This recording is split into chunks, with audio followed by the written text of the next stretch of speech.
తెలంగాణలోనూ అసెంబ్లీ ఎన్నికలకు ఏమాత్రం తీసిపోకుండా లోక్సభ ఎన్నికల ప్రచారం జరిగింది. మెజార్టీ సీట్లు సాధించాలనే లక్ష్యంతో పార్టీల అధినేతలు అభ్యర్థులు పోల్ గ్రౌండ్ లో హోరాహోరీగా ప్రచారం నిర్వహించారు.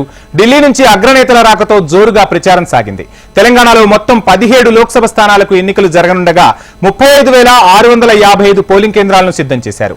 వీటిలో 4,400 కేంద్రాలను సమస్యాత్మక ప్రాంతాలుగా గుర్తించారు అధికారులు. ఇక ఉత్తర తెలంగాణ జిల్లాల్లోని సమస్యాత్మక ప్రాంతాలను, ఓల్డ్ సిటీలో ఆకతాయిలు ఎక్కువగా చెలరేగుతారని భావించే ప్రాంతాలను ఐడెంటిఫై చేశారు అధికారులు. ఆయా ప్రాంతాల్లోని పోలింగ్ బూత్లను స్వాధీనం చేసుకున్నట్టుగా తెలుస్తోంది. ఎలాంటి అవాంఛనీయ సంఘటనలు జరగకుండా ఏర్పాట్లలో మునిగిపోయింది ఈసీ.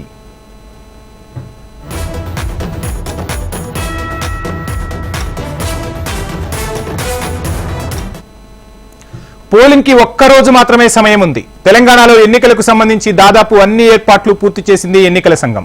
ఇప్పటి వరకు 400 కోట్లకు పైగా విలువ గల డబ్బు, మద్యం, వస్తువులను సీజ్ చేసింది. ఎన్నికల నిఘా, భద్రత కోసం రాష్ట్ర పోలీసులతో పాటు 175 కంపెనీల కేంద్ర భద్రతా బలగాలతో నిఘా పెట్టింది ఎలక్షన్ కమిషన్. ఎన్నికల విధుల్లో 2.80 లక్షల మంది ఉద్యోగులు పాల్గొననున్నారు. రాష్ట్రంలో మొత్తం 3.32 కోట్ల మంది ఓటర్లు ఉండగా ఇందులో సగానికి పైగా మహిళా ఓటర్లే ఉన్నారు. 17 పార్లమెంటు నియోజకవర్గాలకు గాను 13 నియోజకవర్గాల్లో మహిళా ఓటర్లే ఎక్కువగా ఉన్నారు. రాష్ట్ర వ్యాప్తంగా 35,809 పోలింగ్ కేంద్రాలు ఏర్పాటు చేసింది ఈసీ.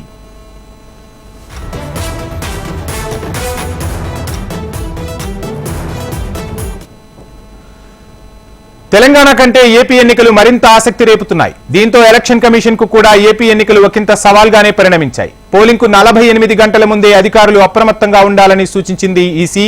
ఓటర్లను ప్రభావితం చేసే నగదు, ఇతర గిఫ్ట్ల వంటి వస్తువుల పంపిణీపై గట్టి నిఘా ఉంచేలా ఆదేశాలు జారీ చేశారు. ప్రత్యేకించి అన్ని స్థాయిల్లో అధికారులు, పరిశీలకులు ఎంతో అప్రమత్తంగా ఉండాలని చెప్పారు.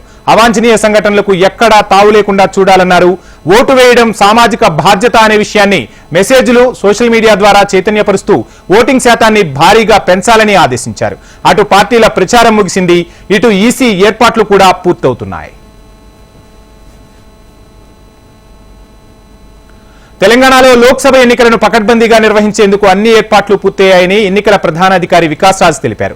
తెలంగాణలో ఎన్నికల ప్రచారం ముగిసిందన్నారు. రాష్ట్ర వ్యాప్తంగా 144 సెక్షన్ అమల్లోకి రానుందని సీఈఓ వికాస్ రాజ్ స్పష్టం చేశారు. అన్ని రాజకీయ పార్టీలు ఎన్నికల నిబంధనలను పాటించాలని సూచించారు. ఎన్నికల పోలింగ్ కు మొత్తం 3 లక్షల మంది ఉద్యోగులు విధులు నిర్వహిస్తున్నారని తెలిపారు. పోలింగ్ జరిగే రోజు అన్ని కంపెనీలు వేతనంతో కూడిన సెలవు ఇవ్వాలని వికాస్ రాజ్ స్పష్టం చేశారు. All election campaigning through public meetings has to come to a halt. So that is the most important. So deento saha whatever other arrangements are to be done. Ante first thing is 144 CRPC lagu chestaru. DOs, CPs వాళ్ళ ఏరియాలో దీని ప్రకారం not more than 4 people can assemble. Of election material in all types of media also has restrictions. Displaying any election matter by means of television, cinematograph or other apparatus in any polling area we have to stop. So this is the most important part. Rondodi, there will be a total ban on transmission of bulk SMS from 4 o'clock and 6 o'clock onwards. Election related bulk SMS. Shops, certain companies, IT companies ఉండొచ్చు, వేరే companies ఉండొచ్చు. ఆ 13th నాడు paid leave ఇస్తలేదు. So నేను మీ ద్వారా వాళ్ళకి మళ్ళీ ఒకసారి ఆల్ ఎలక్షన్